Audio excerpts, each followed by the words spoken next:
Hello everyone, welcome to Reddy chemistry classes. आज के session में अपन डिस्कस करते हैं equivalent weight of a chemical substance. देखिए,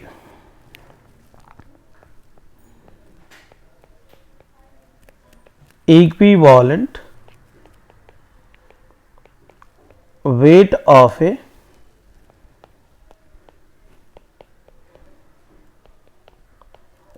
chemical substance, equivalent weight of a chemical substance।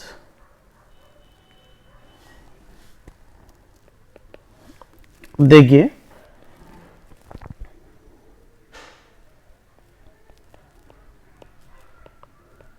equivalent weight of a chemical substance is equal to molecular weight upon n factor. इसके अलावा equivalent weight को निकालने के लिए अलग अलग कंडीशंस रहते हैं। जब नॉर्मालिटी टॉपिक डिस्कस करते हैं ना, तब डिस्कस करेंगे।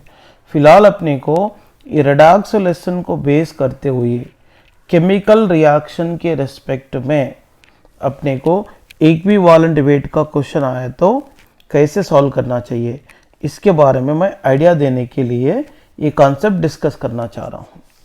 देखिए, यहाँ पे मॉलिक्यूलर वेट कैसा निकालना है, इसका टेंशन लो मत। यहाँ पे देख,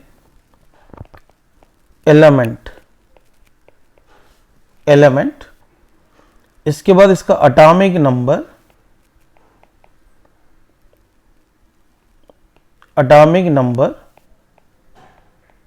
Z, एटॉमिक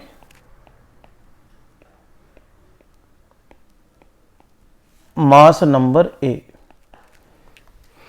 ओके ना। अभी मैंने 20 एलिमेंट तक फिलहाल बताऊंगा। Hydrogen, helium, lithium, beryllium, boron, carbon, nitrogen, oxygen, fluorine, neon, sodium, magnesium, aluminium, silicon, phosphorus, sulphur, chlorine, argon, potassium, calcium. देखिए, हाइड्रोजन का एटॉमिक नंबर 1 है, एटॉमिक मास नंबर भी 1 है। हीलियम का 2, 4, 3, 7, 4, 9, 5, 11, 6, 12, 7, 14, 8, 16, 9, 18, 10, 20, 11, 23, 12, 24, 13, 27, 14, 28, 15, 31, 16, 32, 17,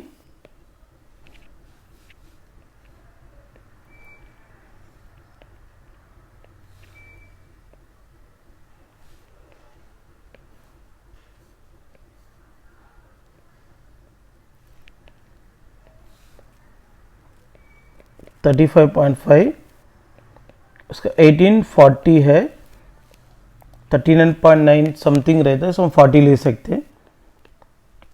1939, 2040, ये बेसिक आइडिया आपको याद रखना है। ओके ना।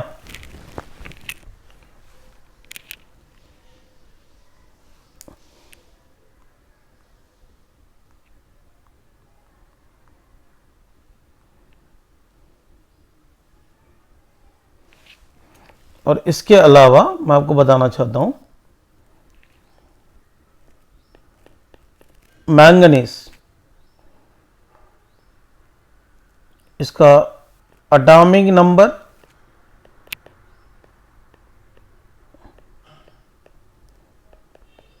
25 है, एटॉमिक मास नंबर करीबन 55 रहता, 54.93 रहता, बट 55 ले सकते, कोई टेंशन नहीं है। क्रोमियम का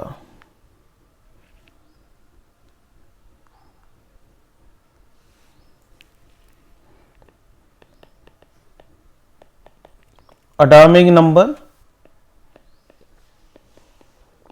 24 है, एटॉमिक मास नंबर, ये अपने को काम में आता है इसलिए मैं लिख के दे रहा हूं,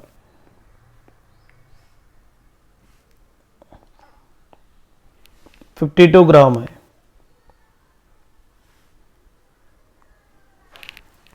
नेक्स्ट वन,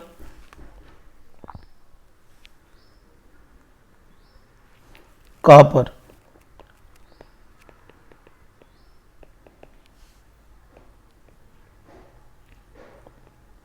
एटॉमिक नंबर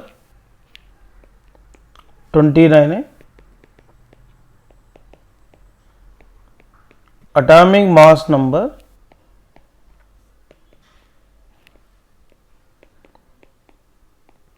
63.5 ग्राम है। जडन का एटॉमिक नंबर 30 है, एटॉमिक मास नंबर करीबन 65 ग्राम है। तो इसका आइडिया रखने से आपको इजी हो जाता। अभी देखिए एटॉमिक मास नंबर मैंने अपने को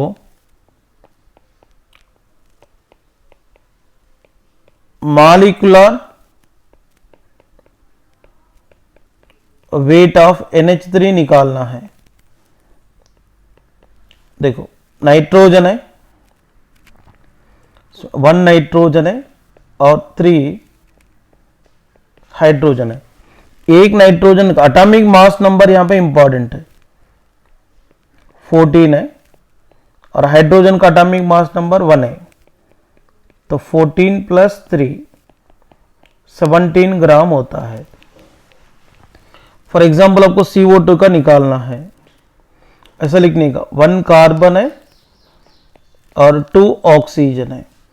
1 कार्बन के एटॉमिक मास नंबर 12 है, ऑक्सीजन के एटॉमिक मास नंबर 16 है। 12 + 32 44 ग्राम है। मैं थोड़ा आइडिया के लिए बता रहा हूं। अगर आपको SO3 का निकालना है, 1 सल्फर है, कितना ऑक्सीजन है, 3। सल्फर के लिए क्या है, 32 है, ऑक्सीजन के लिए क्या है, 16 है। 32 + 48 कितना हो गए, 80 ग्राम हो गए। तो इस तरीके से आपको मास को निकालना पड़ता, एटॉमिक मॉलिक्यूलर वेट को निकालना पड़ता है। ओके ना। यहां पे देखो, सो समटाइम आपको इक्वेशन देकर डायरेक्टली पूछेंगे इक्वालिटी वेट क्या होता है, ठीक है ना। देखेंगे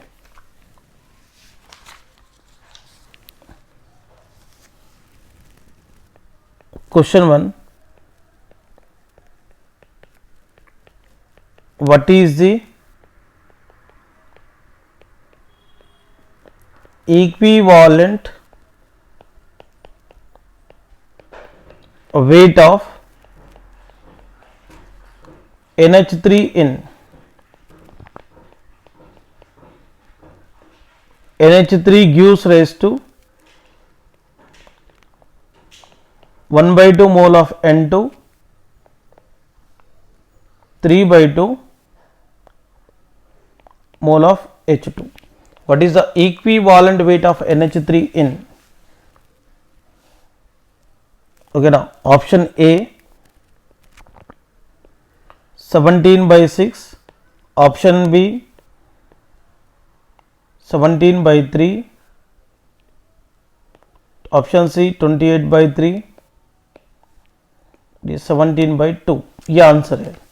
चेक करेंगे। अभी इक्वेशन में NH3 जो है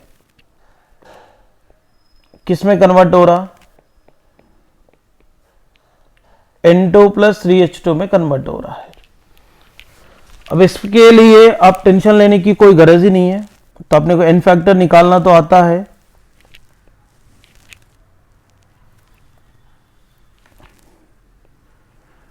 नाइट्रोजन का ऑक्सीडेशन नंबर निकालेंगे, x + 3 × +1 = 0, x + 3 = 0, x = क्या है? -3। तो N2 सेम आटम के द्वारा बना हुआ मॉलिक्यूल का चार्ज क्या रहता है यहाँ पे? 0। -1 से 0 में जा रहा है, कितना इलेक्ट्रॉन को लॉस कर रहा? 3 लॉस कर रहा। सो दैट इसका n फैक्टर क्या है? 3। सो इसका इक्विवेलेंट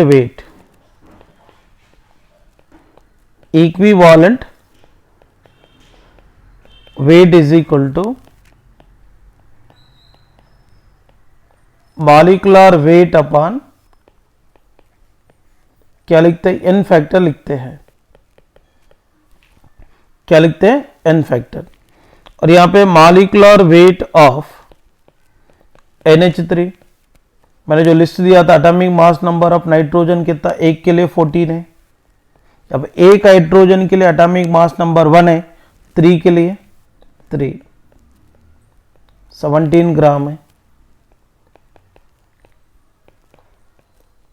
इक्विवेलेंट वेट यहाँ पे NH3 का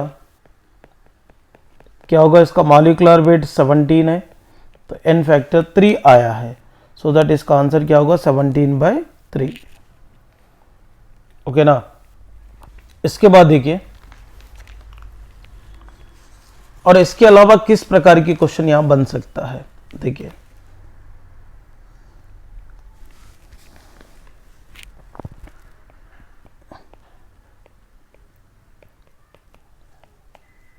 what is the equivalent weight of Cr2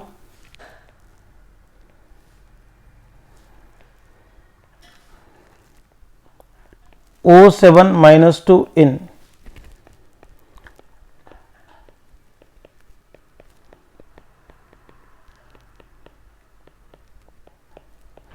ये केमिकल रिएक्शन दिया है, इसमें अपने को Cr2O7 का इक्विवेलेंट वेट निकालना पड़ेगा। ऑप्शन में ऐसा दिया है m/3, m/6, m/4, m/5। तो ऐसा दिया तो कोई टेंशन ही नहीं लेने का। पहले यहां पे समझ लो what is the equivalent weight of Cr2O7 - 2। अब यहां पे Cr2O7 - 2 किस में कन्वर्ट होता है यार? Cr+3 में कन्वर्ट होता है। तो Cr+3 किससे बनता है? Cr2O7 - 2 से बनता है। सिर्फ इसको ले लेंगे यहां पर। ओके ना। अब यहां पे n फैक्टर निकालेंगे। ये x है क्या? 2x है। 2x + 7 × -2 = -2, 2x - 14 = -2, 2x = 14, इस तरफ लाए तो प्लस होगा ना, -2 मतलब 12, 2x = 12, x = 12/2 = +6 है। इसमें नो डाउट x = +3 चार्ज है। ये +6 स्टेज में से किधर जा रहा? +3 में जा रहा है। तो मतलब कितना इलेक्ट्रॉन को लेकर जा रहा है 3, बट यहाँ पे क्रोमियम 2 है, so that it can be multiplied with the 2।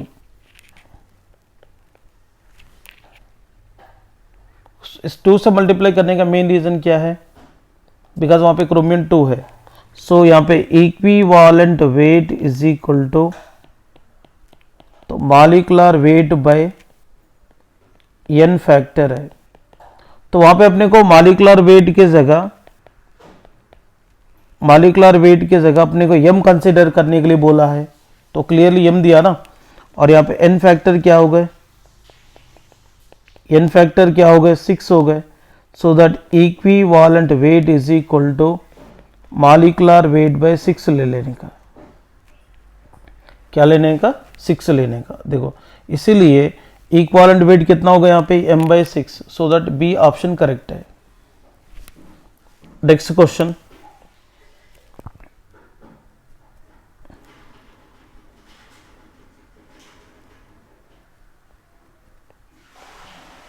what is the equivalent weight of MnO4 minus in the reaction is MnO4 minus plus 6Fe plus 2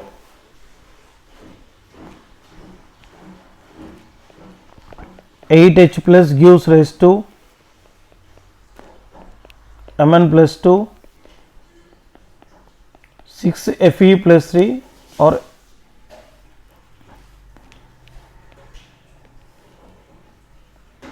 H2O। Option A में दिया है m/5, बी में दिया है m/3, m/6, m/2। यहाँ पे MnO4 minus का equivalent weight की गरज है, तो MnO4 माइनस के द्वारा बना हुआ आयन कौन है Mn+2, क्योंकि अपने को Mn का ऑक्सीडेशन नंबर बदला, इसलिए मैंने Mn को ही लिखा है, पूरा इक्वेशन लिखने की गरज है कि यहाँ पे नहीं है। तो Mn की जो ऑक्सीडेशन नंबर है फाइंड करेंगे, इसमें x + 8 × -2 is equal to -1, x is equal to क्या आता है यहाँ पे +7 आता है, इसमें नो डाउट +2 है, तो +7 से +2 में जा रहा है, इसका मतलब 5 इलेक्ट्रॉन लिया, तो n फैक्टर 5 है। Equivalent weight is equal to molecular weight upon n factor, इसका मॉलिक्यूलर वेट अपन m पकड़ेंगे, इसका कोई वैल्यू वगैरह दिया नहीं है, तो अपन भी टेंशन नहीं लेने का। तो n फैक्टर क्या 5 है, m/5 आंसर है क्या, है ना। Next one,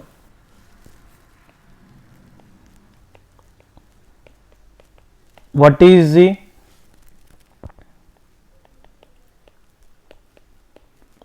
equivalent weight of MnO4 minus in the reaction। ये क्वेश्चन आप लोग सॉल्व करना चाहिए। यहाँ पे MnO4 minus ClO3 minus gives rise to MnO2, sorry एक मिनट,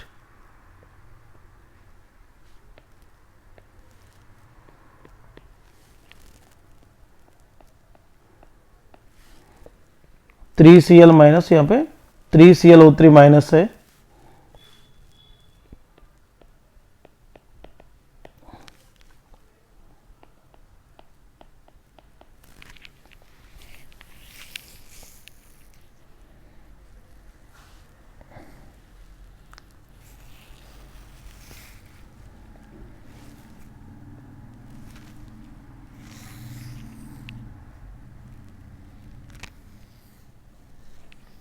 अगर ये केमिकल रिएक्शन है,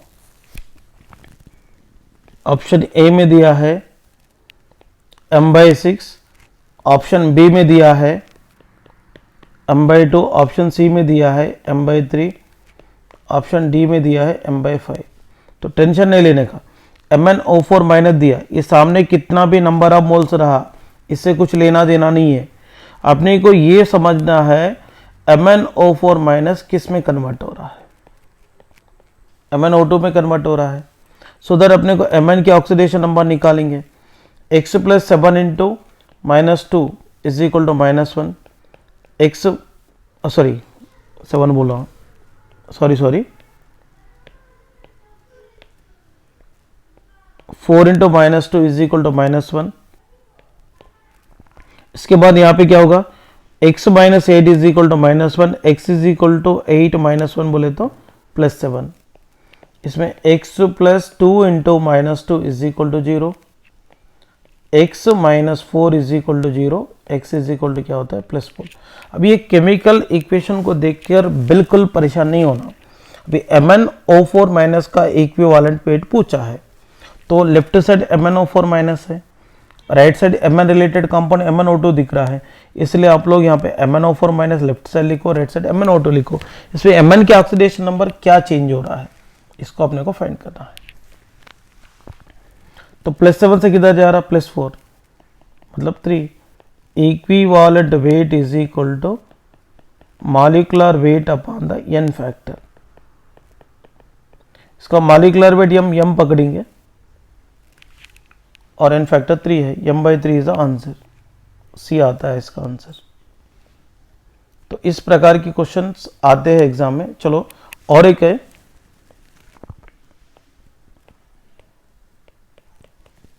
what is the equivalent weight of C12H22O11 in the following reaction। okay ना,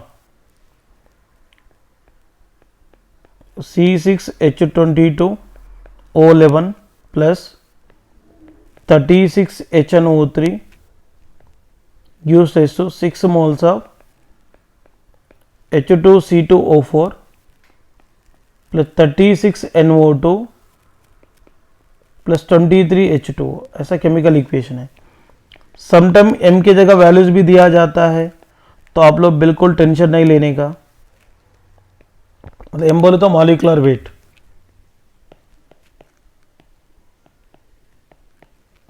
आपको पहले ये समझना है equivalent weight is equal to molecular weight by n factor.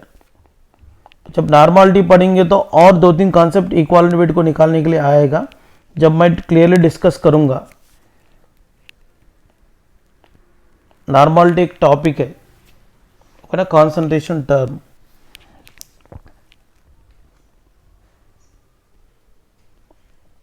Okay, अभी यहां पे ऐसा इक्वेशन दिया है। So what is the equivalent weight of C12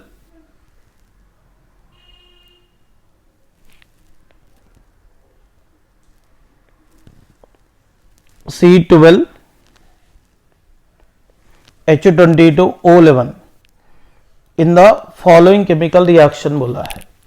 तो यहां पे देखो,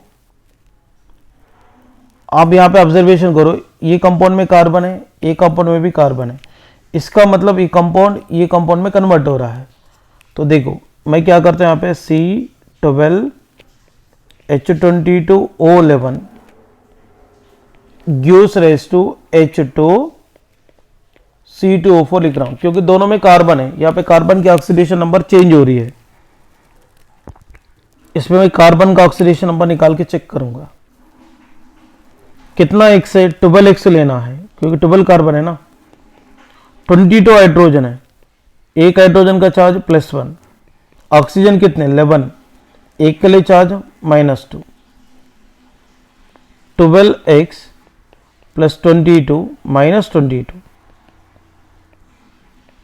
12x minus 0 is equal to 0, 12x is equal to 0, x is equal to क्या होता है 0 हो जाता। और इसमें 2x है, 4 ऑक्सीजन है, एक का चार्ज -2, ये 2 इंटू क्या है +1 is equal to 0, 2 + 2x - 8 is equal to 0, 2x - 6 is equal to 0, 2x is equal to 6, x is equal to 6/2 is equal to +3। अब यहां पे कार्बन 0 स्टेट में से +3 में जा रहा है,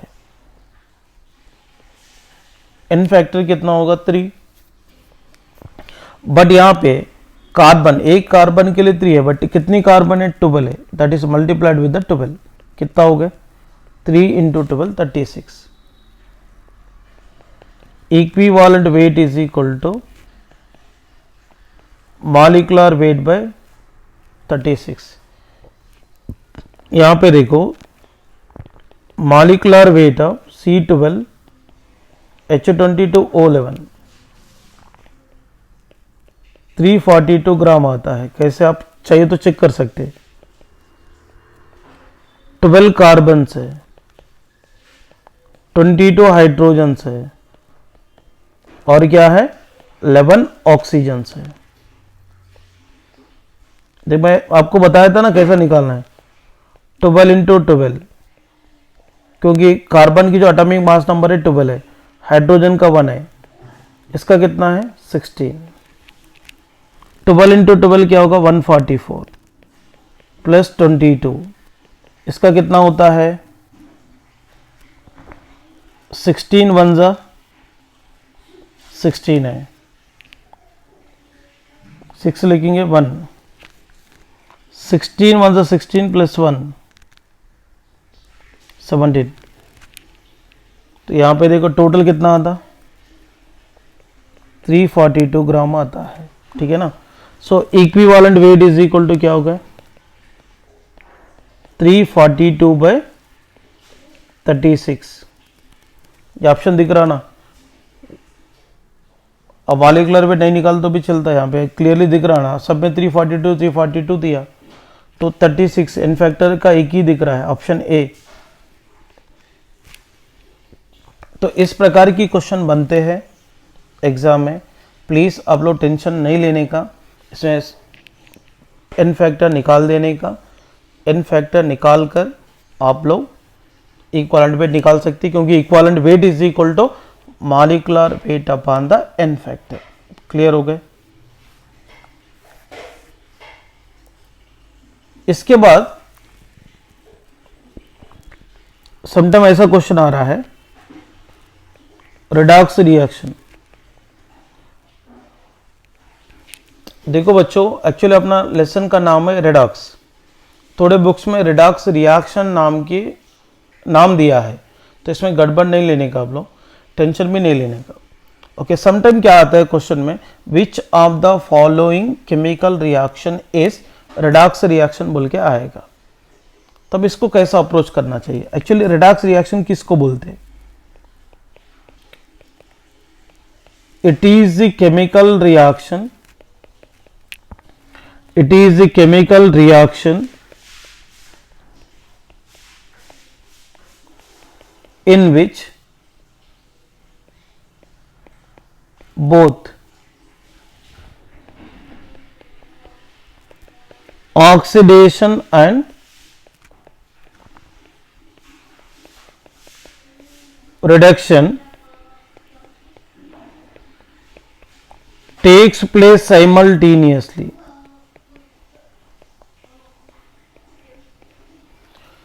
जिस केमिकल रिएक्शन में ऑक्सीडेशन एंड रिडक्शन दोनों भी साथ में चलता है, दैट रिएक्शन को क्या बोलते हैं, रेडॉक्स रिएक्शन बोलते हैं। फॉर एग्जांपल देखो, मैं आपको समझाना चाहता हूं।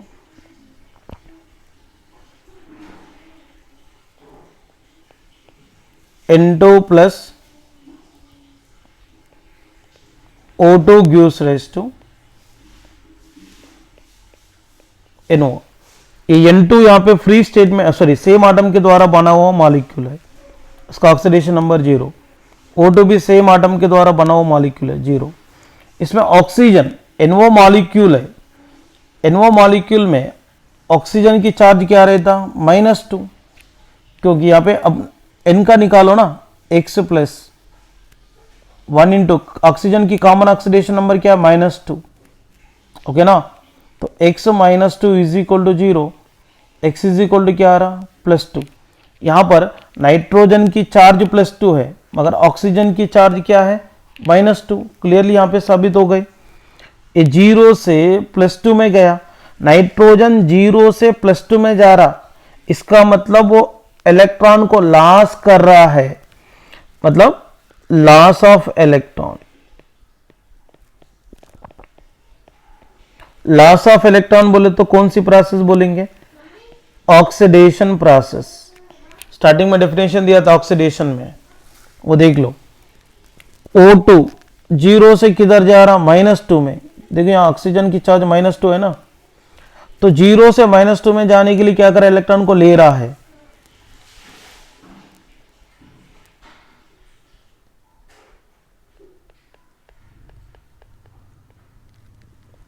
यहां पे इलेक्ट्रॉन से gain of electron,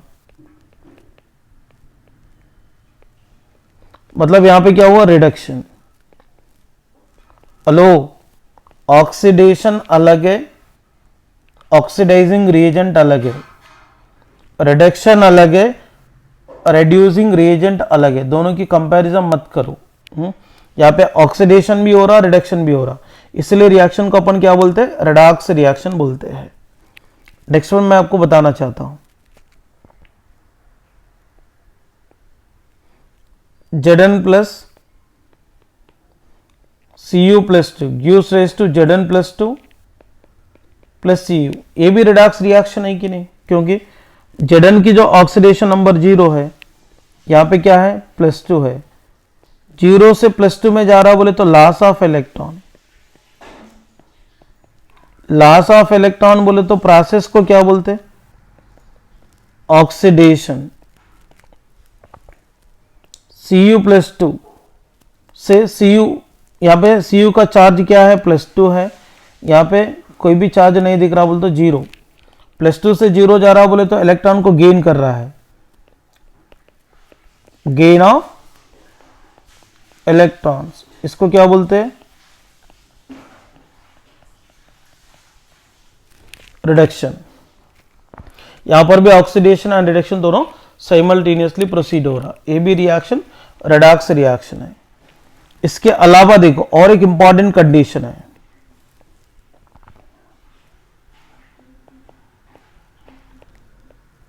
disproportionation.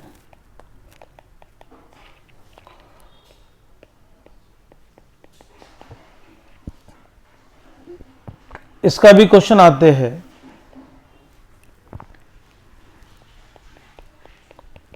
It is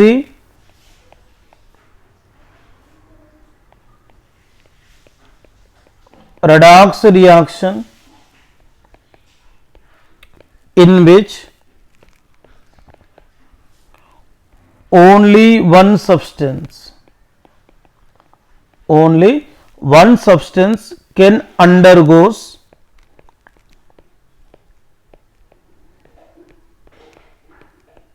both oxidation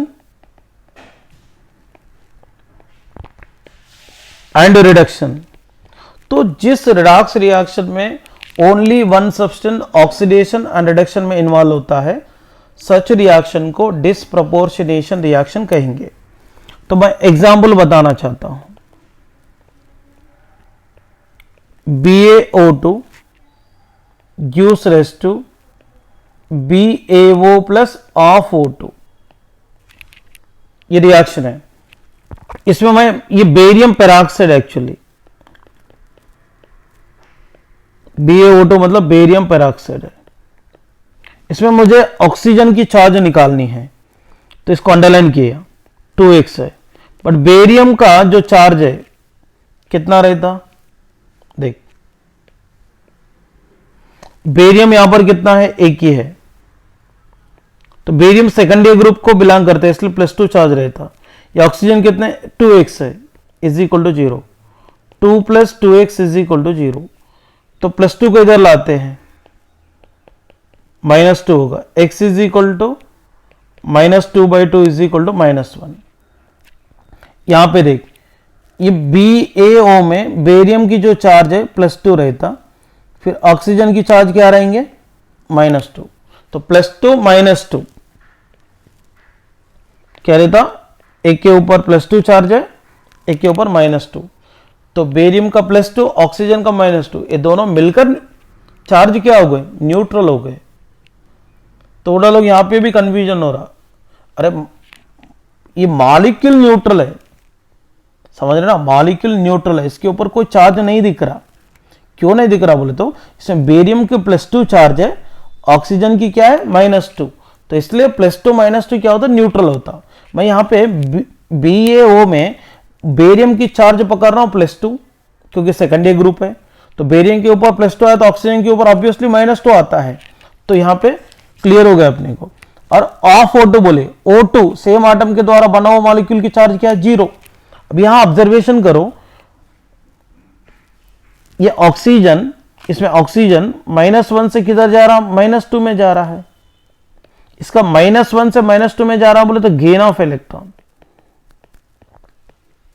gain of electron process को क्या बोलते, रिडक्शन। अब यहां पे ऑक्सीजन -1 से किधर जा रहा, 0, -1 से 0 में जा रहा बोले तो यहां पे लॉस ऑफ इलेक्ट्रॉन हो रहा, मतलब क्या बोलते इसको, ऑक्सीडेशन। तो यहां पे देखो BaO2 is involved in oxidation as well as reduction. BaO2 में ऑक्सीजन ही या ऑक्सीडेशन नंबर को -1 से -2 में चेंज कर रहा, -1 से 0 में चेंज कर रहा, मगर वो ऑक्सीजन किसके अंदर है, BaO2 के अंदर है ना, इसीलिए यहां पर one substance can undergoes oxidation and reduction, that is the reason इसको डिस्प्रपोर्शनेशन रिएक्शन कहलाते हैं। Next one, H2O2 gives rise to H2O plus of O2, ये भी पेरोक्साइड है, 2x, यहां पे कितना हाइड्रोजन है, 2 इंटू +1, या ऑक्सीजन कितने 2 है, इसलिए 2x लिया, इक्वल के बाद 0, 2 + 2x is equal to 0, 2x is equal to -2, x is equal to -2/2 is equal to -1। यहां पे देख, ऑक्सीजन H2O में क्या रहता, ये 2 हाइड्रोजन के लिए +2 चार्ज रहता, एक के लिए +1 है, 2 के लिए +2, तो ऑक्सीजन की चार्ज कितने होता है, यहां पे चेक करेंगे, x प्लस कितना हाइड्रोजन है, 2 +1 is equal to 0, x + 2 is equal to 0, x is equal to क्या था, -2। यहां पे क्लियरली अपने को हाइड्रोजन ऑक्सीजन की चार्ज मिल गया -2, इधर 0, क्योंकि सेम आटम के द्वारा बना हुआ मॉलिक्यूल है। या ऑक्सीजन -1 से किधर जा रहा, -2, गेन ऑफ इलेक्ट्रॉन, मतलब रिडक्शन। यहां पे -1 से किधर जा रहा, 0, मतलब लॉस ऑफ इलेक्ट्रॉन।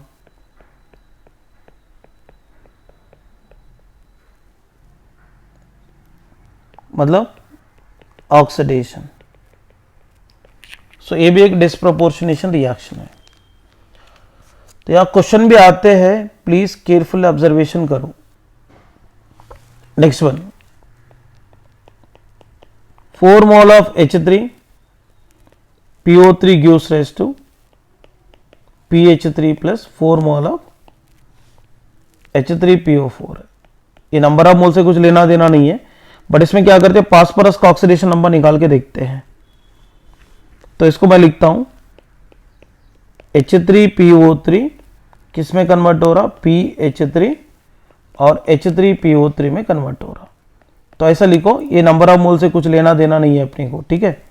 अब इसमें फास्फोरस के ऑक्सीडेशन नंबर निकालते हैं, x + 3 × -2, यहाँ पे हाइड्रोजन कितने 3 है, 3 × +1 is equal to 0, 3 + x - 6 is equal to 0, x - 3 is equal to 0, then x is equal to क्या हो रहा है, +3। यहाँ पे फास्फोरस का x + 3 × +1 is equal to 0, x plus 3 is equal to 0, x is equal to क्या हो रहा, -3। इसमें फास्फोरस का निकालेंगे x, ये 3 हाइड्रोजन है, 3 इंटू +1, यहाँ पे 4 इंटू, एक मिनट,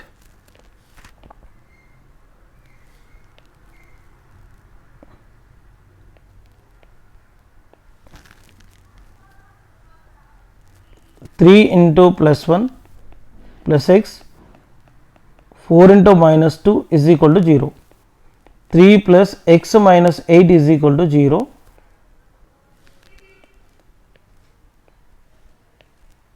यहाँ पे 3 plus x minus 8 is equal to 0 होगा ना, x minus 5 is equal to 0, then x is equal to क्या होता है, +5। अब यहाँ पे ऑब्जर्वेशन करो, +3 से किधर गया, -3, मतलब +3 से -3 में जा रहा बोले तो ले रहा ना इलेक्ट्रॉन, +3 से पहले 0 में जाता है, मतलब 3 इलेक्ट्रॉन लिया, 0 से -3 में जा रहा बोले तो ले रहा इलेक्ट्रॉन, लेने से नेगेटिव मिल रहा है। यहाँ पे गेन ऑफ इलेक्ट्रॉन बोले तो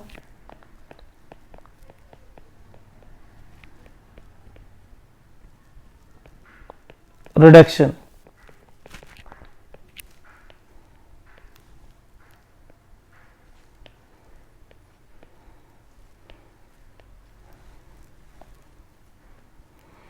ये +3 से किधर जा रहा, +5,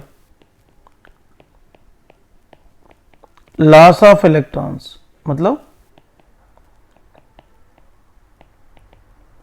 ऑक्सीडेशन। अब यहां पे देखो केमिकल रिएक्शन में H3PO3 में रहने वाला फास्फोरस +3 से -3 में और +5 में जा रहा है, इसका मतलब वन सब्सटेंस के नाम अंडरगोस ऑक्सीडेशन एंड रिडक्शन।